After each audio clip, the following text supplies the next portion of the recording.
Now it's time to sample Honda's newest 6th generation middleweight sport bike race replica, the all-new CBR 600 RR model. According to Honda Canada, this latest generation RR was inspired by Honda's highly successful racetrack-bred MotoGP machine, the RC211V. Up front, both bikes share Honda's new-look aggressive front fairing treatment, while out back, the distinctive center-up exhaust first seen on the 211V carries over as well. Now, according to Honda, the key to the RC211's MotoGP success on the world stage was a design platform that emphasized mass centralization. When the packaging lessons learned on the RC211 were applied to the CBR 600, the result is what you see before you today.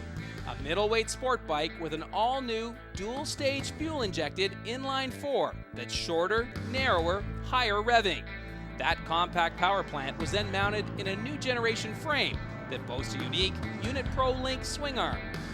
That new approach to middleweight sport bike suspension out back allowed the engineers to move the prospective CBR Pilot 70 millimeters, almost 3 inches, closer to the bike's bars than on previous models, in an effort to improve handling and lap times. Moto journalist Colin Fraser of Inside Motorcycles picks up the story from there.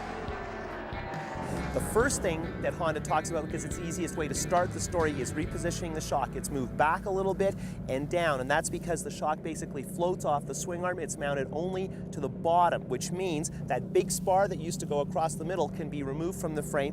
Why do you want to do that? Because you want to take the fuel tank and kind of rotate the mass of gasoline to lower it, to centralize it, right? Now you keep going forward. We can reprofile the fuel injection, new dual-stage fuel injection like the race bikes, the RC211V that this bike is inspired by, the new RC51 Racer. That allows us to go to the taller fuel injection. We've got more room under the tank, and by the way, that's not actually the tank, there's another one under there.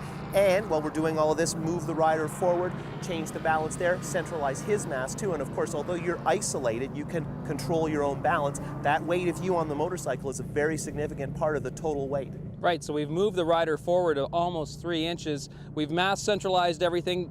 The net result is better handling, hopefully. That's the goal, more consistent handling. And while we're talking about that, this bike is not standing still in terms of power. We're talking about significantly more RPM, more over rev, ability to pull a taller gear, allow them to reconfigure the gearing.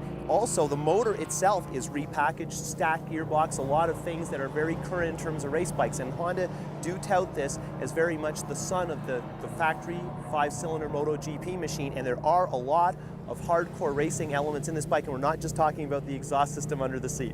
Okay, well, it's all very exciting. What's it like to ride? Well, why don't we check in with Mark Orchard and see what he thinks. Mark, what a great way to compare two motorcycles. Yesterday, you spent the entire day at the Freddie Spencer School on the F4i. Today, you've had some great track time on the RR. Everybody wants to know, is there really a dramatic difference? Yeah, there's no doubt about it, Dave. There's a huge difference between the two bikes. Honda Canada got us down here. We were able to do the Freddie Spencer riding school yesterday and then ride the RR today, and there's just a world of difference. They've definitely geared this bike towards the racetrack, and it really shows. Nice, tidy cockpit, just geared towards the track. The riding position, the central mass on this thing is amazing. Its agility, just totally different. Just as soon as you sit on the bike, there's no comparison between the F4i and the RR.